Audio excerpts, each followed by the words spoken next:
Cerita tentang dokter gadungan timnas U19 Indonesia yang bernama Elwijan Aminuddin, seorang mantan konduktor bus yang memalsukan ijazah dan sertifikasi kedokteran yang diunduh di internet.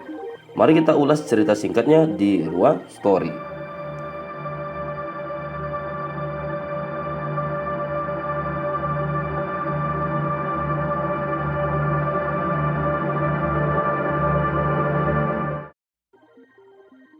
Elwijan mulai berprofesi sebagai dokter abal-abal sejak tahun 2013 dan pernah bekerja di beberapa klub Liga 1 seperti Persita Tangerang, Barito Putra, Madura United, Bali United, Sriwijaya FC, PS Tira, dan Kalteng Putra.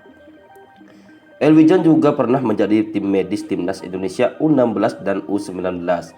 Dia mengaku sebagai lulusan Fakultas Kedokteran Universitas Syah Kuala pada tahun 2000 sampai 2007 dan melanjutkan keprofesian kedokterannya di RS Zainal Abidin pada tahun 2007 sampai 2010.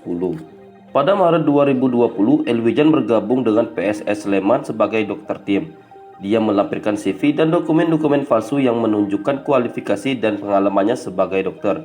Pada Desember 2020, identitas palsu Elwijan terbongkar setelah seorang kardiolog bernama Muhammad Iqbal Amin membuat ciutan di Twitter yang menyatakan bahwa dia tidak menemukan nama Elwijan di aplikasi Konsil Kedokteran Indonesia (KKI) atau Ikatan Dokter Indonesia (IDI) maupun Pangkalan Data Pendidikan Tinggi.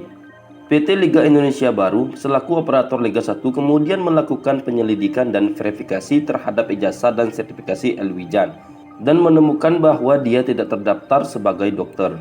PSSI juga menanggapi kasus ini dan meminta agar kejadian serupa tidak terulang lagi. PSS Sleman melaporkan Elwijan ke Polresta Sleman pada 3 Desember 2020. Elwijan memutuskan mengundurkan diri dari PSS Sleman pada 1 Desember 2020 dan melarikan diri. Jadi sebelum dilaporkannya Elwijan ke Polresta Sleman pada 3 Desember 2020, Elwijan langsung mengundurkan diri dari PSS Sleman sebelum tanggal 3 Desember 2020, tepatnya 2 hari yang lalu. Dia berpindah-pindah tempat dari Palembang, Sumatera Selatan menjadi Depok, Jawa Barat. Namun akhirnya Elwijan berhasil ditangkap oleh Polresta Sleman di rumahnya di Cibodas, Tangerang, Banten pada 24 Januari 2024. Dia dihadirkan dalam jumpa pers di Polresta Sleman pada 30 Januari 2024. Elwijan mengaku memalsukan dokumen karena alasan ekonomi. Dia mengaku menyesal dan meminta maaf atas perbuatannya. Setelah ditangkap oleh Polresta Sleman, Elwijan Aminuddin mengaku bahwa dia memalsukan dokumen karena alasan ekonomi. Dia mengatakan bahwa dia tidak memiliki latar belakang pendidikan kedokteran sama sekali, melainkan hanya seorang mantan konduktor bus yang memiliki usaha toko kelontong. Dia mengaku menyesal dan meminta maaf atas perbuatannya yang telah menipu banyak klub sepak bola dan PSSI. Namun permintaan maaf Elwijan tidak cukup untuk menghapus dampak negatif yang ditimbulkan oleh aksinya. Banyak pemain yang menjadi korban salah diagnosis dokter gadungan tersebut, bahkan sampai level timnas Indonesia. Salah satunya adalah Hernando Ari Sutaryadi, kiper timnas Indonesia U19 yang pernah ditangani Elwijan pada tahun 2019.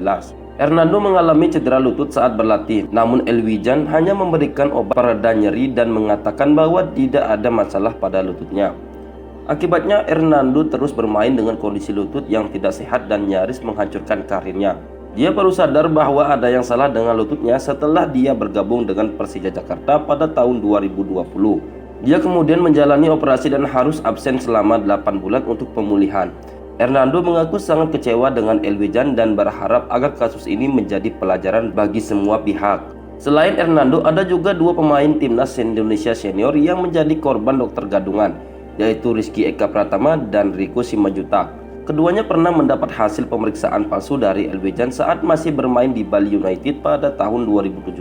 Rizky dinyatakan positif mengidap hepatitis B, sedangkan Riko dinyatakan negatif. Padahal hasil pemeriksaan yang sebenarnya adalah sebaliknya. Rizky negatif, sedangkan Riko positif. Hal ini membuat Rizky merasa stres dan depresi, sementara Riko tidak mendapat penanganan yang tepat untuk penyakitnya. Keduanya baru mengetahui kebenaran setelah mereka pindah klub dan melakukan pemeriksaan ulang di rumah sakit yang berbeda. Keduanya merasa tertipu dan marah dengan Elwijan yang telah membahayakan kesehatan dan karir mereka. PSSI sendiri merasa lega dan bersyukur bahwa kepolisian akhirnya menangkap Elwijan Aminuddin. PSSI mengaku tidak mengetahui bahwa Elwijan adalah dokter gadungan karena dia selalu melampirkan dokumen-dokumen palsu yang terlihat meyakinkan. PSSI juga mengaku tidak pernah melakukan verifikasi langsung terhadap dokter-dokter yang ditunjuk oleh klub-klub untuk menangani timnas. PSSI kemudian berjanji untuk lebih teliti dan selektif dalam memilih dokter untuk timnas. PSSI juga meminta agar klub-klub sepak bola Indonesia lebih berhati-hati dalam merekrut dokter untuk tim mereka. Sekian cerita singkat dari dokter gadungan timnas yang melalang buana. Semoga kejadian ini tidak terulang kembali.